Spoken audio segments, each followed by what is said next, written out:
Editoriales, en lugar de preguntas, las intervenciones deben centrarse en preguntas específicas y relevantes. 9. Fomento de un ambiente de respeto y profesionalismo. Se invita a realizar preguntas sobre cualquier tema relevante, manteniéndose dentro del marco ético y profesional de la práctica periodística. 10. Supervisión del equipo organizador. Un moderador estará encargado de coordinar las intervenciones y garantizar el cumplimiento de las normas del Decálogo.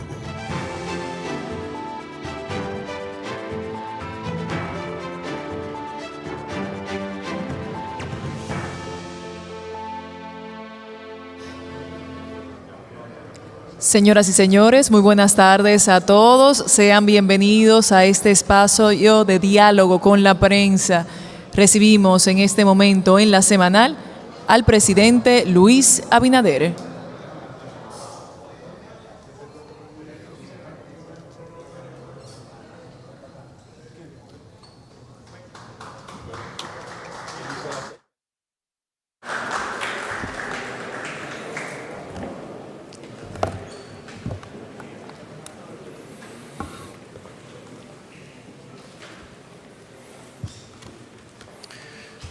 Bueno, muchas gracias. Buenas tardes, bienvenido a otra La Semanal, otro lunes. Y el tema que tratamos hoy son las acciones contra la corrupción que nuestro gobierno desde su inicio ha ido tomando con sus diferentes instituciones. Empezando por la Dirección General de Ética e Integridad Gubernamental, que está aquí doña Milagros, y también estará la Dirección de Compras y Contrataciones, y también estará mencionado aquí la Unidad Antifraude.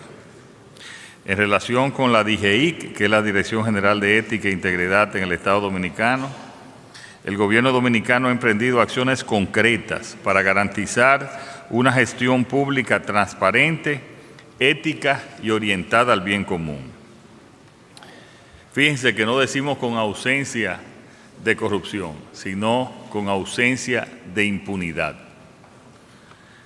Dos principios fundamentales: la Ley 200-04, el ciudadano tiene derecho a saber y el gobierno tiene derecho a informar. ¿Y cómo vamos?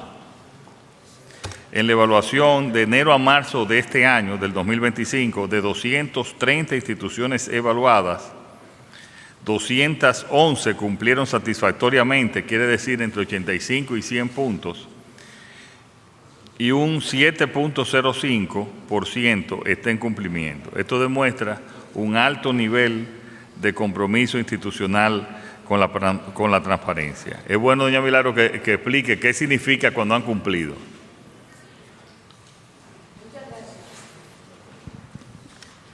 Esa ley es fundamental para la transparencia y para la lucha contra detener la corrupción y sobre todo la impunidad. Y la ley establece el derecho, la obligación, el derecho que tiene el ciudadano al conocimiento, a saber lo que pasa en todas las estructuras públicas que consagra esa ley.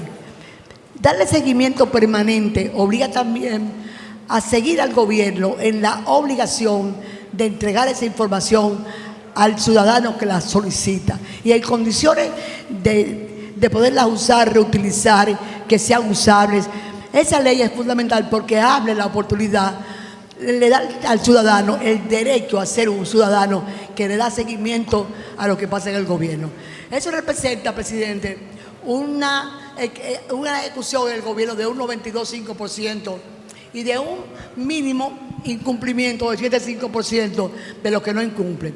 Y gran sorpresa para todos nosotros los que estamos aquí presentes es que mediante la ley 166-25, un decreto emitido por usted, por primera vez, después de 21 años de existencia de la ley, se está castigando y se está penalizando a los que no la cumplen la ley en los tiempos precisos.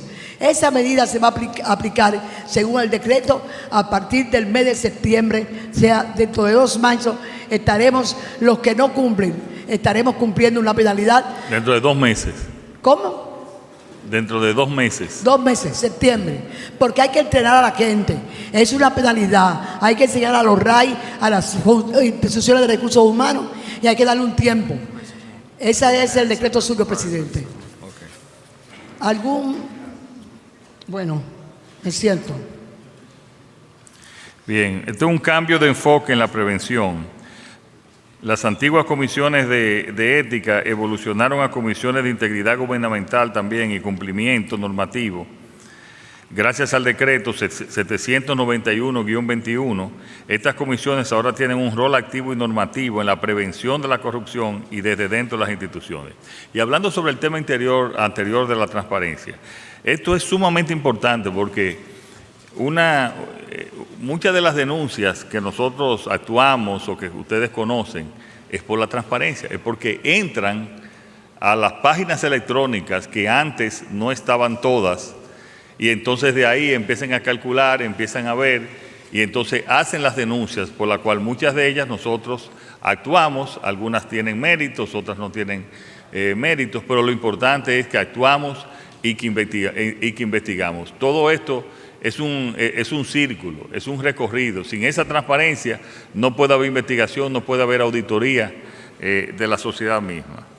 Y volviendo a esta parte, esas comisiones están formadas en todas las instituciones y me gustaría, doña Milagro, que usted avance, que usted informe. La ética se presumía que eran para prevenir la corrupción. Que recordemos, quizás ninguno recuerda algunos casos sometidos por corrupción de una comisión de ética.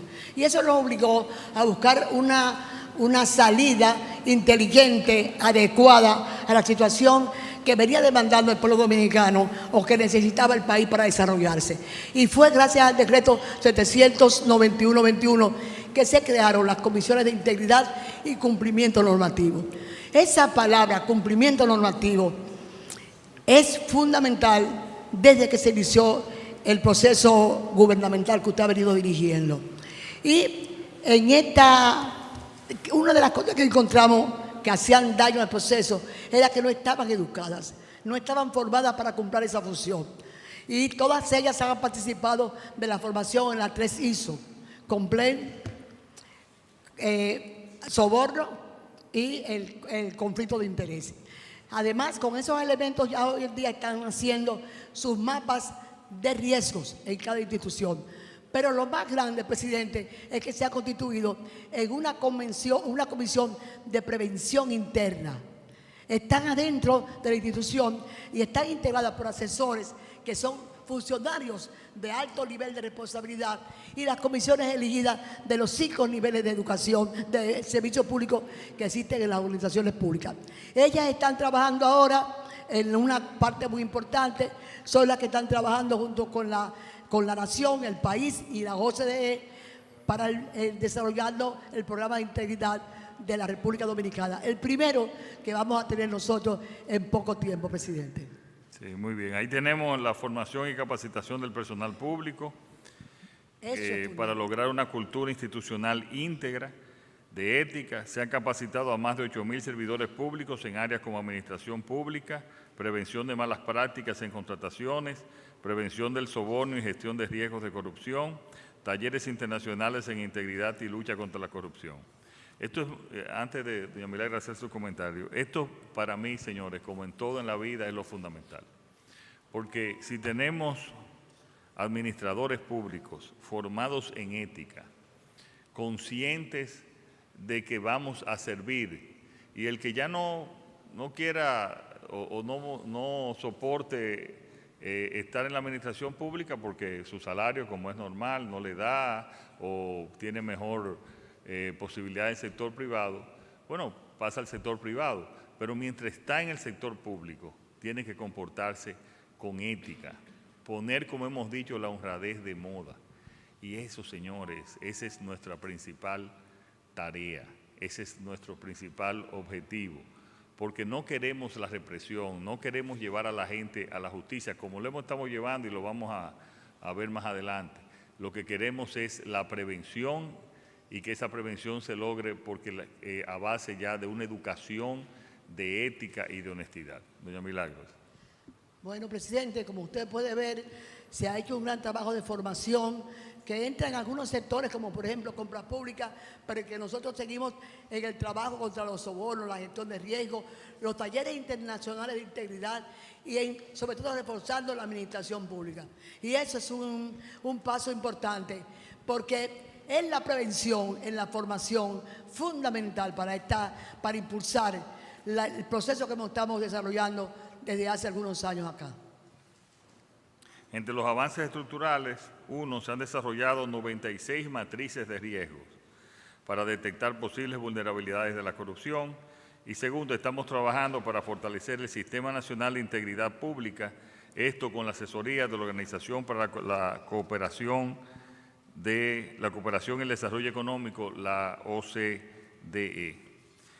Y el primer estudio sobre servidores electos, en el primer estudio de servidores electos, de 195 instituciones contactadas, 139 respondieron, un 71%, y en esas 60 instituciones confirmaron tener servidores electos en esos comicios municipales. Este análisis permitió detectar posibles conflictos de intereses entre funciones públicas y electas. Si pudiera explicar, doña Milagros. Esto es algo novedoso, por primera vez hecho en el país. Nuestras instituciones, Carlos está conmigo por aquí, Carlos Pimentel, nosotros pedimos y obtuvimos de la Junta Central Electoral la información de los electos, y tan pronto fueron electos, nosotros tratamos con las oficinas públicas la suspensión inmediata de esos servidores públicos porque habían sido elegidos, y Carlos suspendió, de eso hablaré ahorita, el permiso como proveedores del Estado porque ya eran funcionarios del Estado. Esas son cosas de prevención que se han hecho y se han fortalecido mucho la fe en la lucha contra la impunidad. Las faltas administrativas más comunes que hemos detectado en nuestros casi 5 años de gobierno y por los cuales hemos enviado, escuchen esto, hemos enviado 287 expedientes que lo enviamos al MAP por las faltas administrativas, abuso de poder, acoso, porque no solamente son temas de corrupción, sino hay temas también de la misma ética, abuso de poder, acoso o maltrato laboral, nepotismo y duplicidad en funciones. 287 expedientes que han sido enviados al MAP. Por la categoría de los casos, sí, son hechas a la administración pública, de la función pública que hemos hecho a la administración pública. Y son los casos que más se han repetido, porque la mayoría tienen todas las demás oficinas, oficina pública, ministerio, pueden tener un caso, 2 casos, pero estos son los que más llaman la atención y son una revelación de que nosotros no nos paramos porque sean miembros del gobierno, sino porque son funcionarios que tienen que recibir por la ley 4108 la rectificación que les hace el Ministerio de Administración Pública, no importa de dónde sean ni de dónde vengan, sino cambiar el servicio público al servicio del ciudadano, presidente. Sí, en estos 5 años, casi 5 años, hemos tenido muchas denuncias y vamos a hablar sobre los tiempos de respuestas. Hemos hecho 49 casos de nuestro gobierno han sido remitidos al Ministerio Público. En 55 días en promedio fue el tiempo de respuesta, es decir, después que fueron denunciados estos casos. El manual establece 90 días para responder una denuncia. Esto prácticamente era inexistente en el pasado. Por lo tanto, nosotros hemos empezado este proceso de eliminar la impunidad. Y es importante que el involucramiento ciudadano es clave en el proceso. Muchas de estas denuncias obviamente vinieron de los ciudadanos. Nosotros a veces no conocemos cuando le piden un soborno o cuando ocurren cualquier otro ilícito. La mayoría de las investigaciones comenzaron por denuncias ciudadanas. Es bueno destacar también que no todas resultan en sanciones, porque no hay los méritos, la información no ha sido correcta, tampoco hay que respetar el debido proceso, pero sí todas son investigadas. Todas son investigadas. La ciudadanía informada y vigilante es un pilar para erradicar la corrupción. Y esto lo repetimos. Cualquier denuncia, cualquier información que tengan sobre casos de corrupción, mucha gente, y nosotros le hemos hablado, no, eso siempre es así, eso se va a decir, eso no. No, haga la denuncia, nosotros hacemos la investigación y lo que ustedes pueden estar seguros de que no va a haber impunidad. No importa quién sea, no importa la categoría de quien sea, no importa el apellido que sea, no importa el nivel político que tenga, si cometió un acto ilegal, va a tener que responder ante el Ministerio Público y lo hemos probado. Claro, cada uno, hay muchas denuncias también que no tienen mérito, que son por conflicto de intereses, pero esas también son investigadas. ¿Algún comentario? No, presidente. Quería decir que también tenemos capacidad de recibir las denuncias y tenemos un departamento de denuncias e investigaciones realmente que es renovado. Y en ese sentido encontramos 1.415 denuncias no tratadas y que nosotros no pasamos por ese problema. Descubrimos por qué se retardaban, porque se declaraban incompetentes o competentes. Esa incompetencia llegaba a un 73% de declararse incompetente de esas denuncias. Y nosotros tenemos hoy en día un 96% de declaración de competencia. Y donde no somos competencia, le informamos a la persona que ha denunciado dónde puede hacer real su demanda y cuál es la institución habilitada para llevar hacia adelante. Eso es muy importante. Muchas gracias, presidente. Muchas gracias. Podemos decir que somos realmente el primer gobierno que ha establecido un proceso con un régimen de consecuencias a todos los niveles. Muchos de ustedes, por ejemplo, esos casi 50 casos que se han sometido al Ministerio Público, no lo hacemos público, lo mandamos para que lo investiguen y para ver a qué él tiene mérito. Por ejemplo, recientemente hubo un caso que se fue enviado por investigaciones de instituciones del Estado y después enviado a la DGI, que es el Lobo, el reciente caso. Todos esos vinieron de nosotros. Y hay otros casos también. Y hay muchos otros casos que están también pendientes, que están en investigación. Por lo tanto, nosotros le alertamos aquí, a casi 5 años y nos quedan 3 años de gobierno, que hoy estamos más firmes que nunca en la lucha contra la corrupción.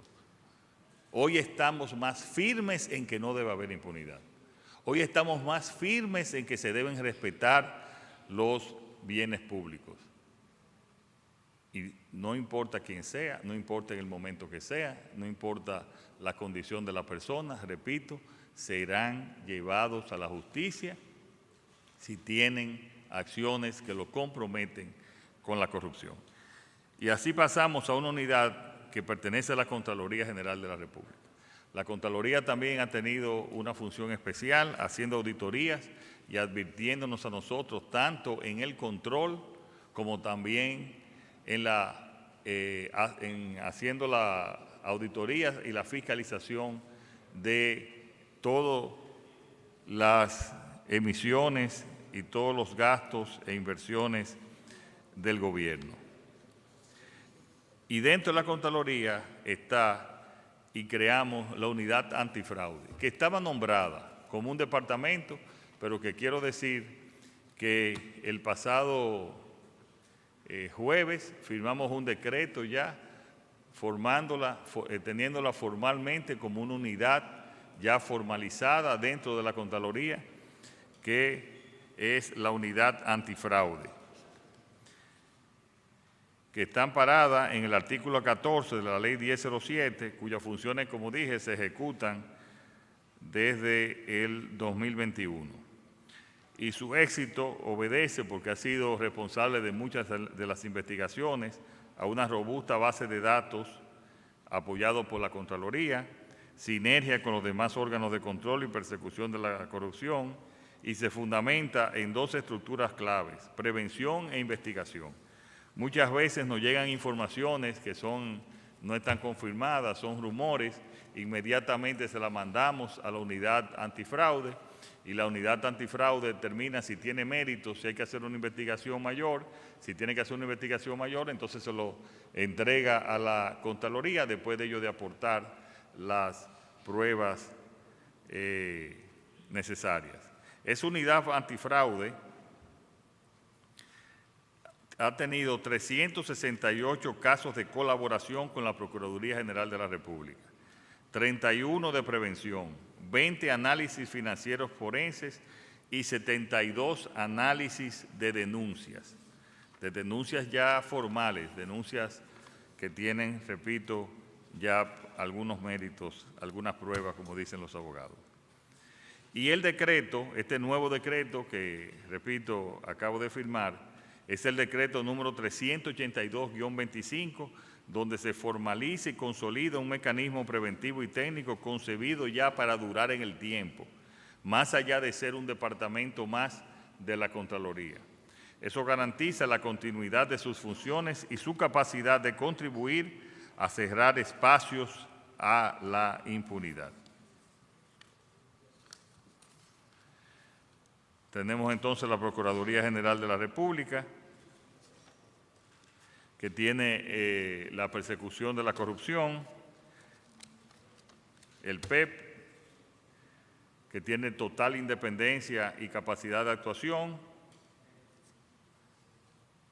junto con la Dirección de Contrataciones Públicas y la Unidad Antifraude, han procesado más de 600 solicitudes del Ministerio Público, con una excelente colaboración institucional que lleva una coordinación efectiva entre los órganos de control y el Ministerio Público para que los informes de auditoría se traduzcan en acciones judiciales concretas.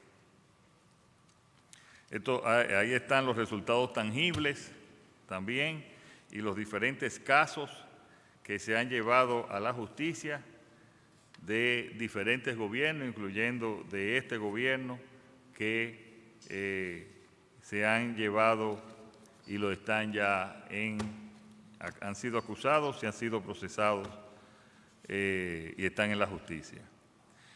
Como parte también de nuestra lucha contra la corrupción, tenemos una dirección que ha sido fundamental, que es la Dirección General de Contrataciones Públicas. La Dirección General de Contrataciones Públicas ha tenido una gran labor de prevención, que es bloquear la corrupción antes de que ocurra. Ese ha sido, y ojalá sea así, por eso decía que lo que nos interesa mucho es la prevención más que ya la acusación. En ese monitoreo preventivo, más de 853,000 millones de pesos fueron supervisados para prevenir irregularidades antes que afecten al Estado. Más de 517 procesos se cancelaron o detuvieron de compras sospechosas. Esto significa que se protegió a más de 43,000 millones de pesos. Y hay 112,000 alertas emitidas a instituciones públicas para frenar comportamientos riesgosos. Y en el cumplimiento regulatorio está la implementación del programa de cumplimiento regulatorio en 30 instituciones claves, cubriendo el 85% del presupuesto público, la introducción de la figura para mejorar la vigilancia y la rendición de cuentas en las compras del Estado y la obligación de revisar la integridad de los proveedores con 135 informes que se han realizado para evitar riesgos. Me gustaría, Carlos, si tú puedes abundar sobre estos temas.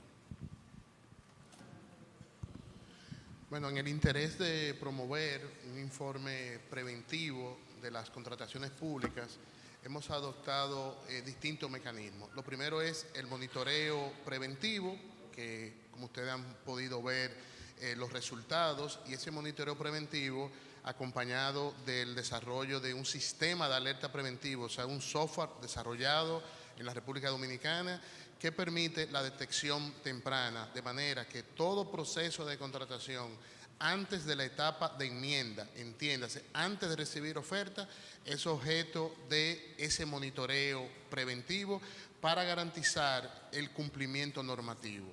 Además, la República Dominicana ha desarrollado lo que es el programa de cumplimiento como primer país de la región que tiene el compliance en las contrataciones públicas, y actualmente tenemos oficiales de cumplimiento en alrededor de 30 instituciones que representan 80% del presupuesto, y esto ha permitido desarrollar la debida diligencia al interior del sistema de contrataciones, conocer bien con quién contratamos, y como vamos a ver más adelante, nos vamos a dar cuenta los resultados de esa debida diligencia en los procesos de contrataciones, porque la integridad del sistema de contrataciones la vamos a construir con una administración pública apegada a la ley, con un órgano rector fuerte y actuando con independencia, pero también con proveedores apegados a la integridad en su participación en los procesos de contratación.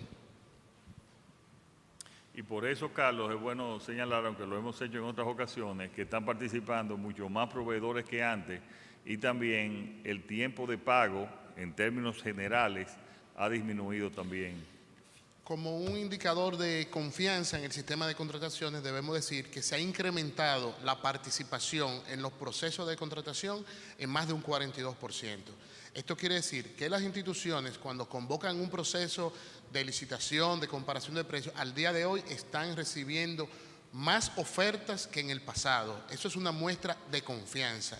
Y también hemos estado midiendo y trabajando para que el Estado pueda reducir los tiempos de pago.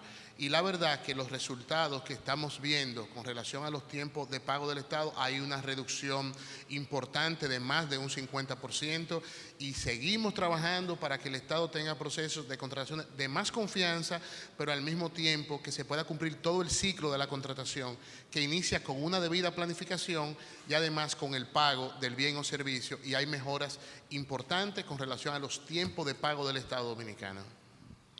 Sobre el control que ejerce la Dirección General de Compras y Contrataciones, 567 proveedores fueron suspendidos por estar impedidos legalmente de contratar con el Estado.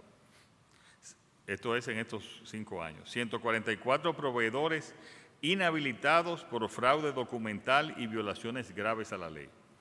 Y más de 618 respuestas a entidades de control entregadas de 3.900 certificaciones a procesos investigativos.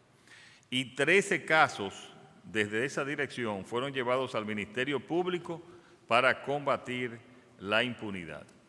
El último caso que llevaron fueron procesos de INAVIE, que llevó en la misma Dirección General de Compras y Contrataciones al Ministerio Público. Ha tenido mucha proactividad para no esperar a que el daño ocurra. 16 investigaciones iniciadas sin necesidad de denuncias externas, suspendiendo 12 procesos y anulando 35 por un valor superior a 6.500 millones. Decía un comunicador muy preparado, decía que sí, que él acepta que la Dirección General de Compras y Contrataciones ha evitado que pasen esos procesos, pero que él quiere que no pasen. Entonces, bueno, es que lo que tú no puedes prever lo que cualquiera, ni aquí ni en ningún país cualquier suplidor va a querer hacer, porque donde quiera hay procesos de todos los países hay niveles de corrupción. Lo que nosotros tenemos que eliminar es la impunidad, y también con un buen control, y eso es lo que hemos fortalecido. De que somos infalibles, no lo somos. De que hemos avanzado muchísimo, lo hemos avanzado. Esta proactividad también se manifiesta en 93% de respuesta a las solicitudes con reclamaciones en relación con el silencio administrativo, y 88% de éxito en la defensa ante el Tribunal Administrativo, y 100% de éxito ante demandas temerarias de responsabilidad patrimonial. Esta Dirección General de Compras y Contrataciones, a través de un marco legal robusto, está también promoviendo, que ya está en Congreso, ojalá que pueda salir ya en esta legislatura, una ley de contrataciones públicas con sanciones claras. Tiene la implementación del reglamento 416-23 para actualizar y fortalecer el sistema de compras públicas y la creación, monitoreo preventivo, código de pautas éticas, sistemas de alerta, sistemas SIScompras, para una gestión más transparente y eficiente. Y también el pasado viernes firmamos el decreto sobre gestión de bienes de consumo, es el decreto 385-25, que institucionaliza un modelo de gestión eficiente y articulado para los bienes y suministros de usos recurrentes e inventariables en la dependencia del Poder Ejecutivo. Me gustaría, Carlos, que esto lo explicara porque es muy interesante y quizás la gente no lo entiende así. Este decreto ordena a la Dirección General de Contrataciones a desarrollar un mecanismo centralizado de los bienes de consumo de todas las instituciones del Poder Ejecutivo. Eso va a implicar tener un mecanismo de control de esos bienes de consumo, saber qué tiene cada una de las instituciones y poder tomar decisiones con relación a las compras de manera mucho más inteligente, mucho más eficiente y además generar mayores niveles de colaboración entre las instituciones del Estado. Este decreto busca generar mayor eficiencia en las contrataciones, teniendo claro no solamente las compras planificadas, sino qué tienen las instituciones disponibles en almacén y que puedan ser utilizados de ser necesario por las distintas entidades del Estado. Esta es una herramienta que fortalece el sistema de compras y permite tomar decisiones para comprar con datos mucho más confiables. El país no contaba con un mecanismo que centralice los bienes de consumo que permitan hacer compras más estratégicas. Bien, tenemos también como parte del control la Dirección General de Presupuesto. Aquí está José Rijo, su director general, y la Dirección General de Presupuesto hace acciones para garantizar el uso responsable de los recursos públicos con un compromiso con el ahorro y la transparencia, el fortalecimiento del sistema presupuestario y la contención y racionalización del gasto. Por eso, este es uno de los funcionarios más impopulares que tiene el gobierno, pero ha sido y es un gran funcionario haciendo su trabajo como debe de ser. Y tenemos un equipo de recuperación del patrimonio público. Este equipo fue formado en el 2021. El gobierno crea este equipo de recuperación del patrimonio público con el propósito de recuperar los bienes sustraídos al Estado mediante acciones legales y promover una cultura de transparencia y rendición de cuentas, con una estructura ágil, enfocada en resultados y escuchen bien, y sin carga presupuestaria directa al Estado, porque este equipo cobra solo si recupera los activos. Tiene un marco legal sólido a través de un decreto presidencial y se realizó con una rigurosa selección de personal, abogados altamente especializados y comprometidos con la causa pública. Tenemos a su presidente aquí, que es el doctor Fernando Enríquez, que está coordinando ese equipo. Esa metodología de trabajo es bueno que le explique, Fernando, por favor, para que la puedan conocer. Sí, muchas gracias, presidente. El equipo de recuperación de patrimonio público es una de las innovaciones más importantes que ha tenido la administración actual, porque es un hecho sin precedentes. No ha existido en la historia de la republicana ninguna iniciativa de esta naturaleza donde el Estado ha salido a recuperar aquello que le pertenece y que ha salido de manera ilícita de su patrimonio.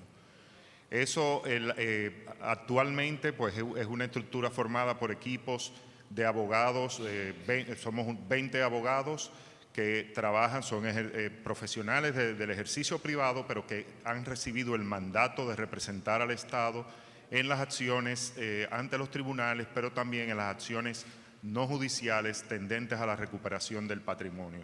Y su coordinación se lleva a través de una junta de coordinadores, de la cual yo soy el coordinador general. También está Rafael Rivas aquí, que es parte de los miembros de la coordinación, y el señor Manuel Conde, que no está presente por cuestiones de trabajo fuera del país. Muy bien. Funciona, como se dice, con autonomía y respeto a los procesos judiciales y al rol del Ministerio Público. Pero es bueno también que por primera vez en la historia se ha recuperado a través de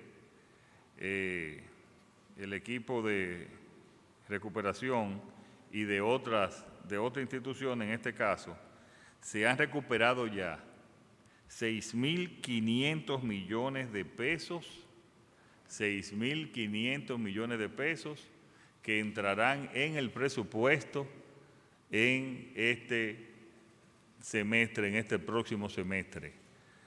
Eso se ha recuperado, 3.500 de recuperación directa y 3.000 millones en el caso de las EDES.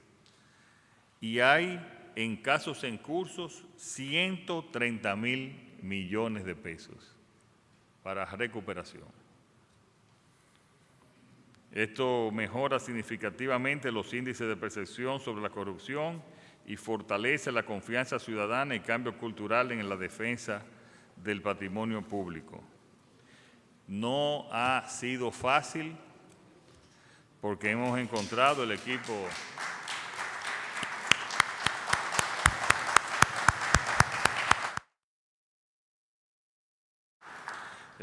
de recuperación ha tenido resistencias de hasta funcionarios, acceso limitado a información internacional por los temas de la discrecionalidad, presión de diferentes poderes y las limitaciones legales y logísticas porque es la primera vez que realmente se realiza. Aún así, ha podido lograr estos recursos que, repito, serán invertidos en este próximo semestre en diferentes inversiones que serán informados,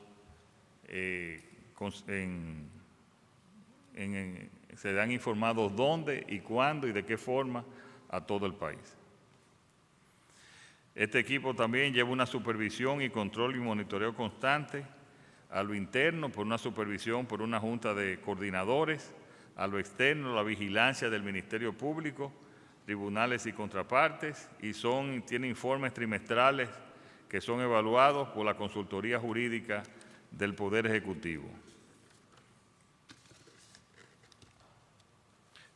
Bueno, como hemos dicho, estos fondos se transfieren al Estado a través del INCAVIDE, que es el Instituto de Bienes Incautados. Las primeras subastas las va a hacer el INCAVIDE, me parece que a finales de este mes o principios de agosto, y así serán subastas en los casos que sean bienes muebles, y cuando son bienes inmuebles, entonces pasa ya a tesorería y ahí se destinará ya a atender las necesidades del gobierno, ya sea por inversiones o por gastos presupuestados. Pero también es importante destacar que tenemos un reconocimiento internacional por estas labores.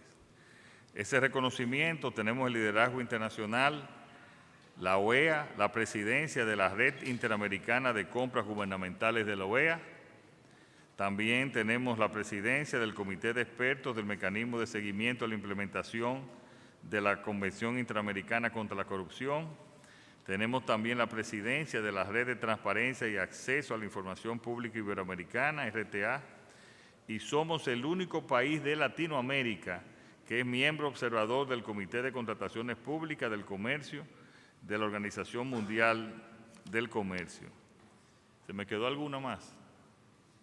Bueno, hay algo importante, José. No, alguna presidencia internacional de comisiones.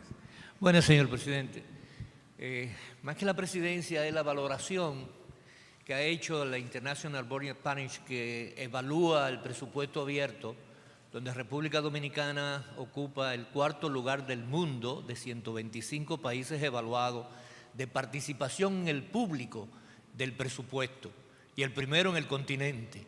Ningún otro país ofrece más informaciones oportunas, objetivas y a tiempo que la República Dominicana en materia de ejecución presupuestaria y de la eficiencia del gasto. Pero además, aunque esto lo anunciamos en su momento, es bueno recordarlo, que el próximo año vamos a tener en el país la Asamblea de Transparencia Internacional, que como ustedes saben es el organismo de lucha contra la corrupción y a favor de la transparencia y en contra de la impunidad más importante. ¿En qué mes, Carlos, puede dar los detalles? Bueno, en el último trimestre del próximo año, en el país se va a realizar la Conferencia Internacional contra la Corrupción, el evento más importante de esta naturaleza en el mundo. El país va a recibir un poco más de 2.000 representantes de distintos países y esto es un reconocimiento, la sede de ese evento es un reconocimiento a todo el trabajo que en el día de hoy se ha presentado de avance en la lucha contra la impunidad. Eddie Alcántara, pro consumidores, ha estado dirigiendo la Comisión Interamericana del pro consumidor y está asumiendo una presidencia en Europa de la misma entidad. La UAF, que es una especializada, estuvo representando a la República Dominicana, a América Latina en Europa, ante la Unión Mundial de la UAF. Esas son cosas que, y la CCC sigue reconociendo que la República Dominicana es el país más constante en el crecimiento, en la lucha contra la corrupción y por la preparación de sus funcionarios en la lucha contra esta. Gracias. Muchas gracias.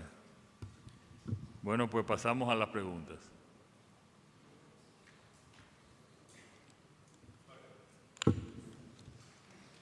Gracias. Buenas tardes, señor presidente. Soy la Paniagua del periódico Hoy. Nos gustaría que nos ampliaran un poquito con relación a los 800 y miles de pico de millones que dice el señor Carlos Pimentel a través de la institución que dirige, que se ha evitado que haya corrupción en eso. ¿Eso qué implica? ¿Qué instituciones son públicas, privadas? ¿Cómo? O sea, son públicas, son contrataciones que implican instituciones públicas y privadas. Me gustaría que mencionara algunos procesos. También nos llamó mucho la atención tantos millones que se han recuperado, ya 6.000 y pico de millones de pesos, muy importante para el Estado Dominicano porque usted lo va a agregar al presupuesto. Y también los 100... Todavía no se ha agregado porque lo que son bienes muebles, quizás la mitad está, ¿verdad, Fernando?, en bienes muebles. Más o menos la mitad está en bienes muebles y la mitad está en bienes efectivos y eso hay que incorporarlo al presupuesto con una nueva... pero nos gustaría, ¿qué procesos son esos? Pues recuperación de bienes del Estado, si eso ha implicado a... Esos procesos son los se van a Incavide, eso está con la nueva ley al Instituto de Bienes Incautados. Cuando son bienes muebles se subastan, están haciendo los procesos. La primera subasta, repito, fue lo que dije que va a salir. Y cuando son bienes efectivos va a la tesorería y hay que hacer una ley para ver dónde se van a aplicar esos fondos. Eso tiene que ver también, excúsenme la ignorancia, tiene que ver con lo que se le quita a la persona que está en proceso de venta, lo que están en narcotráfico. No, eso es aparte de narcotráfico. Otra pregunta, señor presidente, dada la cantidad de tapones, hay quienes están diciendo que usted va a emitir un decreto para que bajen las importaciones de vehículos y la feria que son constantes en nuestro país de vehículos, hasta que se tomen medidas para reducir la cantidad de vehículos, inclusive las chatarras, que por todas las calles hay vehículos que tienen 10, muchísimo tiempo estacionado, nadie lo utiliza. Y los, perdón, no entendí la primera parte. sí, que supe alguien me preguntó y oí varios comentarios de un supuesto decreto que usted va a emitir para frenar o que se reduzcan las importaciones de vehículos tanto usados como nuevos. Esa es una. No, eso y no es también cierto. eso va a implicar también que se adopten medidas más drásticas para reducir, recoger vehículos en mal estado, vender esa chatarra, importarla. No, por eso de prohibir entrada de vehículos. Gracias. Prohibir entrada de vehículos ni usados ni nuevos, eso no es cierto. Eso es totalmente incierto. Lo que sí debería de funcionar mejor, y eso se está trabajando, son la inspección vehicular para los vehículos que ya no tienen condiciones de estar, pues que puedan salir. Eso funciona, pero pienso que pudiese funcionar mejor y se están haciendo licitaciones en ese sentido. Carlos, sobre los... Sí. Bueno, lo primero que debemos indicar que en el año 2020 apenas 100 y tanto instituciones utilizaban el sistema electrónico de contrataciones. En el día de hoy son más de 600 instituciones que usan el sistema electrónico de contrataciones, entre ellas alrededor de 200 ayuntamientos y casi 100 hospitales. Pero además hay que señalar que producto de la confianza en el sistema hay órganos extrapoder y órganos autónomos que no están obligados por la ley, pero han decidido utilizar el sistema electrónico de contrataciones. Eso hace que el Estado Dominicano tiene promedio diario alrededor de 600 procesos de contratación. Esos procesos son objeto de monitoreo preventivo, manual y monitoreo preventivo automatizado a través del sistema que hemos desarrollado de alerta preventiva.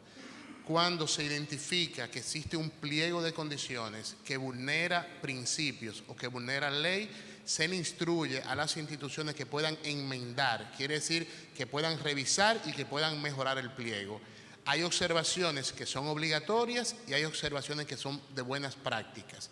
Cuando la entidad no acogen las observaciones que son obligatorias, pues procedemos a la cancelación de esos procesos. A eso nos estábamos refiriendo. Sí. Presidente, buenas tardes. Melania Bueno. Acosta, de N16. Tras haber culminado las reuniones con los exmandatarios, ¿en qué quedaron? ¿Llegaron a un consenso o solamente fueron reuniones para tratar temas puntuales en torno a la migración haitiana? Gracias. Bueno, pero yo pienso que hemos tomado muchas medidas. Una de las más importantes es, por primera vez en la historia y por primera vez que llega a las Naciones Unidas, una carta con una política unificada en relación con el tema haitiano de 13 presidentes y el presidente que llegó. Solamente esa carta es un gran éxito de esas reuniones. También de esas reuniones después, la primera reunión tuvimos 2 reuniones bilaterales donde fuimos avanzando sobre los temas porque fueron unas semanas después y este es un evento constante, el tema haitiano. Y ahora están también en el CES, que fue recomendaciones también que salieron de esa reunión para llevar políticas unificadas en relación con el tema haitiano. Y eso sigue caminando y seguimos incluso enviándonos informaciones y nosotros también, cada vez que hay alguna novedad sobre el tema haitiano, le estamos mandando informaciones para que ellos lo conozcan. Y no descarto también, en caso de que la situación así lo amerite, volver a reunirnos para poder continuar unificando criterios. Yo creo que ha sido una reunión de gran éxito, con un gran resultado. Y como este es un evento que no ha terminado, esto es un evento constante, lo importante es que continuemos con la consulta permanente. Buenas tardes, Yasmiri Rodríguez, de Noticias Telemicro. Presidente, hay incertidumbre en la población, sobre todo los que viven alrededor, sobre una supuesta reducción del espacio del Jardín Botánico Nacional para dar paso a la ampliación de la Avenida República de Colombia. Sin embargo, el gobierno no se ha pronunciado al respecto, si es cierto o no. Gracias. Bueno, porque el Ministerio de Medio Ambiente está trabajando junto con el Ministerio de Obras Públicas para dar ya una opinión final. Cuando tenga la opinión final, pues entonces ya pues se le presentará a la población.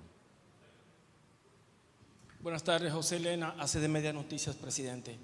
Trabajos periodísticos dan cuenta de que también dentro de los encuentros con los expresidentes se está tratando el tema sobre una posible reforma fiscal y que los técnicos de los partidos involucrados están trabajando en ello. ¿Qué de cierto hay, presidente? Absolutamente, eso no se ha conversado. Hemos conversado sobre el tema de Haití, otros temas, pero no se ha mencionado eso. Gracias, presidente Rentería Montero, Noticias Megavisión. Presidente, la oposición política enfiló los cañones contra el gobierno. Por un lado tenemos al expresidente Leonel Fernández decir que el gobierno prácticamente tiene el motor fundido, mientras que Danilo Medina refiere que ustedes, el PRM específicamente, lo único que sabe hacer es oposición. Muchas gracias. Yo le pregunto algo. ¿Ustedes han visto alguna vez algún líder político de oposición hablando bien del gobierno? Señor, esa es la democracia, eso hay que aplaudirlo, porque eso te dice que es democracia y que el balance de sistema funciona bien. Nosotros estamos tan desarrollados ya que nos poner de acuerdo sobre un tema fundamental como es Haití. Sin embargo, tenemos diferencias sobre todos los otros temas. Entonces eso es normal, eso son declaraciones políticas.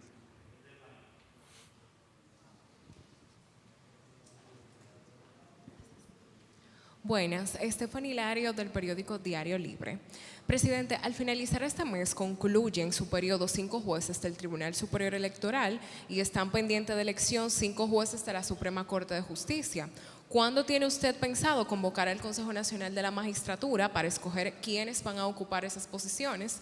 Y la segunda pregunta es si puede el gobierno seguir subsidiando a las EDE y que las pérdidas sigan aumentando. Muchas gracias. Sobre tu primera pregunta, en esta semana ustedes van a recibir información sobre el Consejo Nacional de la Magistratura.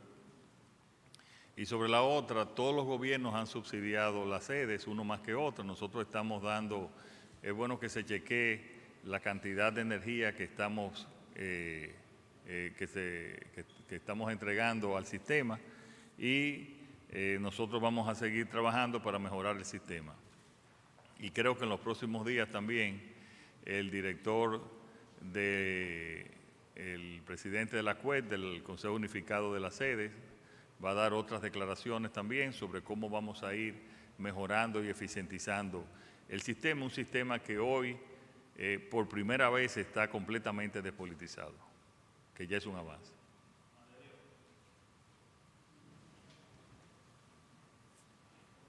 Saludos, presidente. El año pasado usted emitió el decreto 453-24, creando la empresa minera dominicana.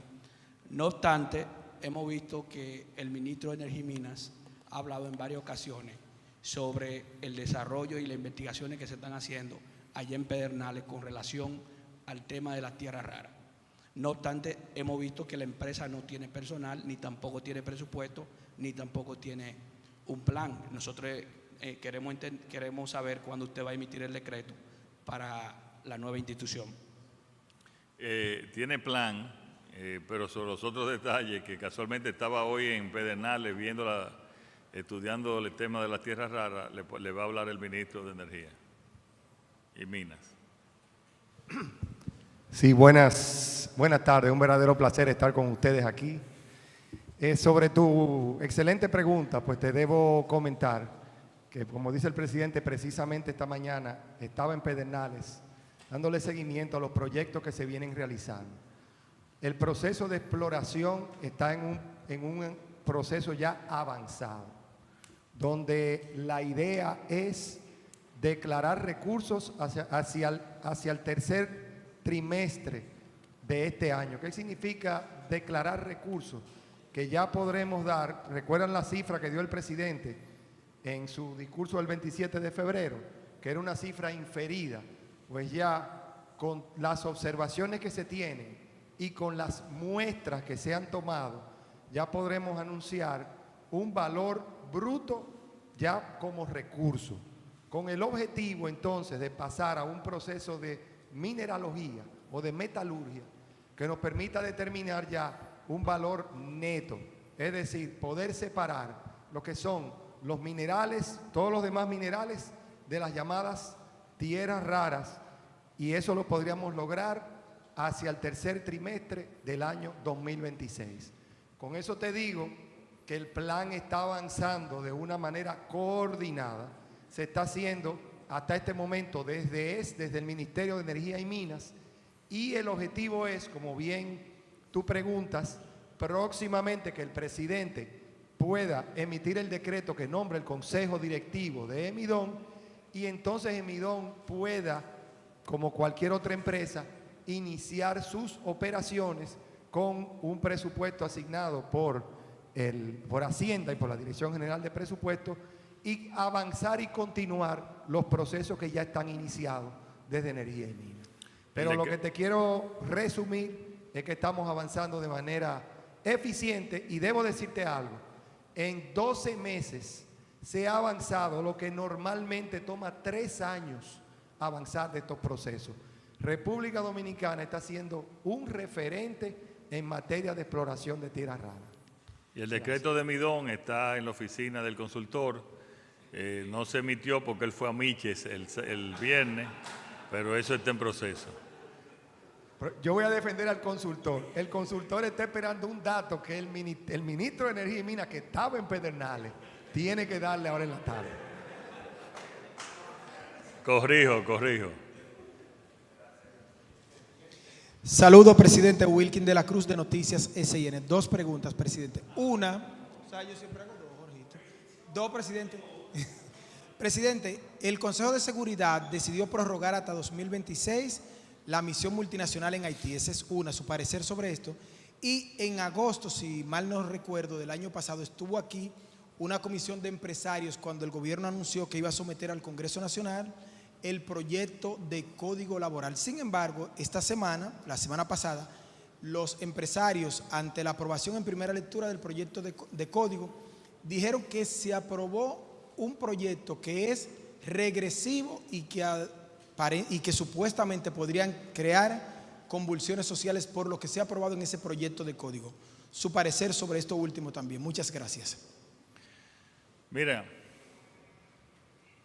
tú sabes que la política siempre de este gobierno es buscar el consenso. Me parece que habían algunos temas que había que corregir, se están trabajando ya en ese sentido, porque tanto ese código como el Código Penal, como también la modificación a la Ley 340 debe de salir en esta legislatura, debería de salir en esta legislatura.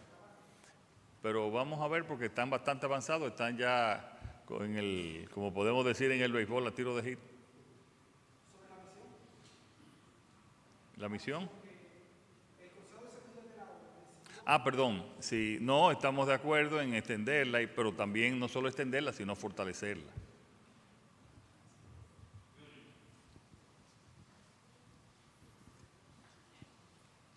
Buenas tardes, ciudadano presidente, un placer.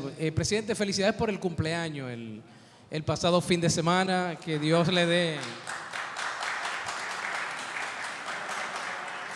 Sí, correcto, entregando títulos. Gracias.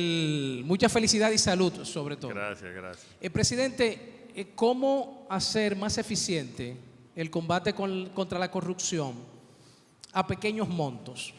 Y, por ejemplo, en las provincias, cuando los casos no son muy sonoros, ni tienen tanta importancia hasta para los medios de comunicación, pero son casos de corrupción del gobierno, porque el gobierno cubre toda la República Dominicana. Correcto. Y en otro sentido, el expresidente Leonel Fernández, que bueno, su sucesor dijo que encontró una maleta de facturas aquí, pero él dice ahora que el país está quebrado.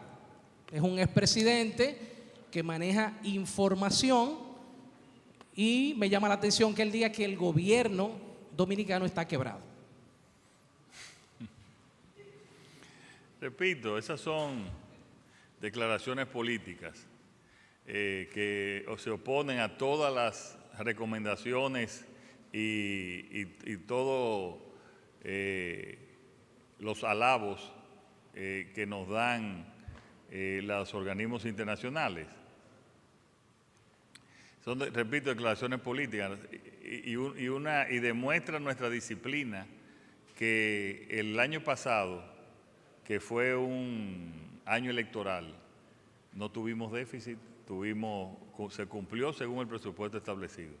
Diferencia a otros años que se habló hasta de desguañar, un economista utilizó esa palabra, que hubo un desguañamiento de la economía. Entonces, nosotros estamos según el presupuesto y según lo establecido, pero repito, son declaraciones políticas. Sobre tu primera pregunta, mira, ese es un problema, la corrupción en los territorios, que la hay. Y es la más difícil a nosotros de controlar, porque la presenta un director de cualquier institución que tiene que dar un permiso y en algún caso, siempre quiero pensar que son la minoría, entonces piden algún dinero para dar ese permiso de cualquier índole. Y en las encuestas que hemos hecho se ha determinado que cuando se habla de corrupción en el país se piensa más en la corrupción en el territorio. En el caso, repito, siempre en minoría, pero de un policía o de alguien que le quiere dar, que necesita un permiso para una construcción o de medio ambiente. Entonces, ese es uno de nuestros grandes retos. Doña Milagros formó comisiones para ir y está yendo a diferentes provincias, pero nosotros creo que ahí es lo que hablamos, de crear una cultura de ética, pero al mismo tiempo de ética, de denuncias. Pero entonces, lo que hemos visto de esas denuncias es que no quieren hacer las denuncias a nivel local, porque son parte de la misma sociedad. Entonces, ese es uno de los retos que estamos trabajando para ver cómo logramos que esas denuncias lleguen y que nosotros entonces podamos actuar. Sí, doña Milagro. Usted creó la Comisión Presidencial de Transparencia y Anticorrupción, la CPTA. Yo venía hoy a traerle a usted el informe de las 12 visitas realizadas ya a las provincias, entre ellos ministros, directores, hemos estado trabajando, o jefes de departamentos importantes, hemos hecho este trabajo. Y está listo aquí todo lo que le estaba planteando el amigo periodista de su preocupación, que usted también está preocupado por la provincia, y ese trabajo está muy adelantado, que ya podemos entregarle el primer informe del diagnóstico de cómo ayudar a la provincia en lo que ha planteado para usted el joven periodista. Muchas gracias, presidente. Bien. Gracias. Pero, Junior, yo quiero reiterar, porque eso lo tenemos también en nuestros informes, que es un problema la corrupción en los territorios. Y yo les pido a la gente en los territorios que no considere esa corrupción normal, que la denuncie, que la informe para nosotros poder actuar. Porque desgraciadamente por la tradición que hay, por la historia, no, eso es parte, todos los gobiernos hacen esto, no, vamos a actuar, que nos lo informen, que protesten cuando vean y denuncien cuando vean corrupción. Sí. Buenas tardes, presidente. Esa pizarra vuelve a uno loco con tantos números. 136 mil millones de dólares de pesos en corrupción administrativa. En procesos. Se han recuperado 6.000 y hay 130.000. 6.500. Esa es la respuesta del gobierno en la semanal a la incursión política del expresidente Danilo Medina, diciendo que usted no sabe gobernar y que el cambio hay que cambiarlo. Absolutamente, ninguna. Aquí estamos informando lo que ha estado pasando.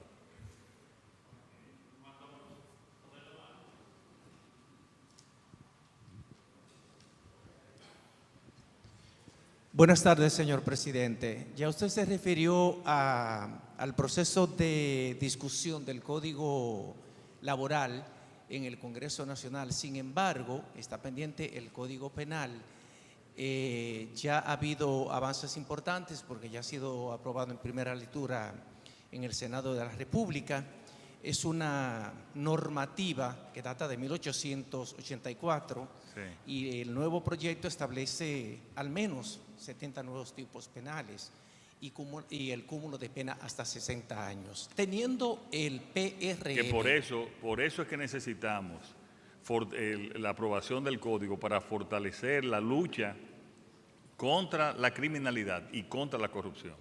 Mi pregunta va dirigida en este sentido. Como tiene el PRM mayoría absoluta en el Senado para aprobar no solamente esta, sino una ley orgánica que requiere mayoría calificada de las 2/3 partes. Si no se logran poner de acuerdo hasta el día 26, cuando termina la legislatura, ¿estaría usted en disposición, dada la imperiosa necesidad de esta nueva normativa, de convocar a una legislatura extraordinaria? Espero no hacerlo, pero si no está el tiempo, convocaría una legislatura extraordinaria. Espero no hacerlo, porque está en su etapa final.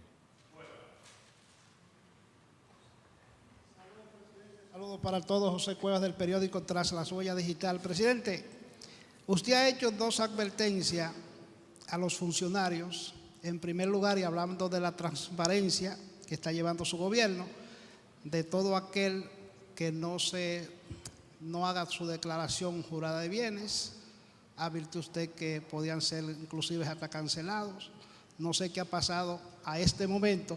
Y la otra advertencia ha sido a los funcionarios que tienen aspiraciones presidenciales. ¿Cómo ha caído ese llamado a todos estos funcionarios? Gracias, presidente. Sobre la primera pregunta, la mayoría de los funcionarios, o no la mayoría, todos los funcionarios al más alto nivel han cumplido con la declaración de bienes. Los otros funcionarios que se refirió en un momento a la Cámara de Cuentas son funcionarios electos como regidores o alcaldes, los cuales ya no dependen de la presidencia de la República, de un nombramiento, de un decreto. En cuanto a lo otro, ya hice la advertencia. Aquí los funcionarios lo que tienen que hacer es funcionar, es ejecutar. Y la mejor presentación que les pueden hacer ellos a la población es su buen trabajo. Después, en su momento, cuando haya campaña, bueno, pues, cuando ya se abra la campaña, tienen que renunciar y dedicarse a su campaña. Mientras tanto, las aspiraciones, que son válidas, pero lo que ellos tienen que hacer es hacer bien su trabajo, como lo han estado haciendo la gran mayoría, hacer bien su trabajo, y esa es su mejor campaña. Muchas gracias.